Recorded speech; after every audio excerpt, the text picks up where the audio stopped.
Signing of the Opposition Manifesto. Recognition of a Republican Act among the commitments made by 17 opposition parties. On July 15, during the opposition's political resumption, they said they were now ready to join forces in preparation for the upcoming elections. Commitments ranged from electoral governance to rewriting the law and the electoral register.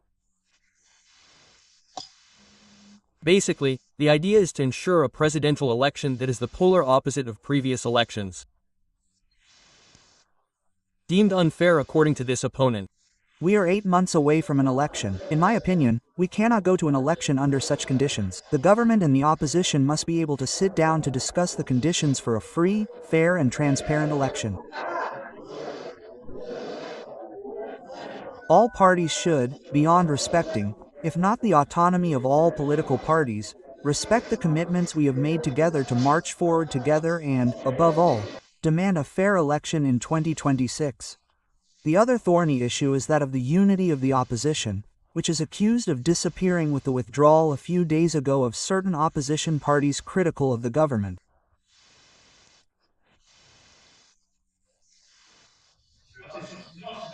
I cannot ignore the debate on the two issues that are keeping the political class as a whole on tenterhooks, in particular the unity of the opposition and participation in the upcoming presidential election.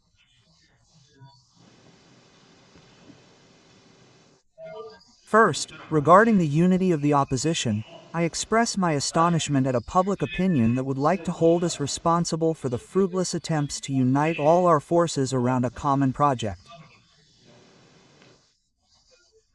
As I just indicated above, we have reached out to almost all the political parties claiming to be in the parliamentary or extra-parliamentary opposition, to use the usual expression. Since nothing is proposed to oppose us on the merits, I could only hope for a happy outcome. Unfortunately, preconceived ideas, prejudices, witch trials, and endless personal quarrels have constituted and still constitute so many psychological and political barriers to overcome. Of course, we are in favor of the unity of the opposition as long as it serves peace, national cohesion, and the development of the country.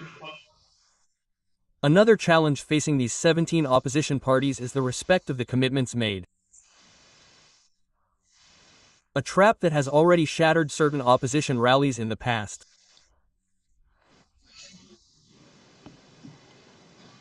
And as far as we are concerned, Congolese political parties, it is incumbent upon us to respect our commitments, to comply with the provisions of the sovereignly adopted texts, which will have the advantage of maintaining internal cohesion and avoiding feudal contradictions. 8 months before the next presidential election. The opposition, at least these 17 political parties, recognize having taken a first constitutive step towards a renewal within the opposition.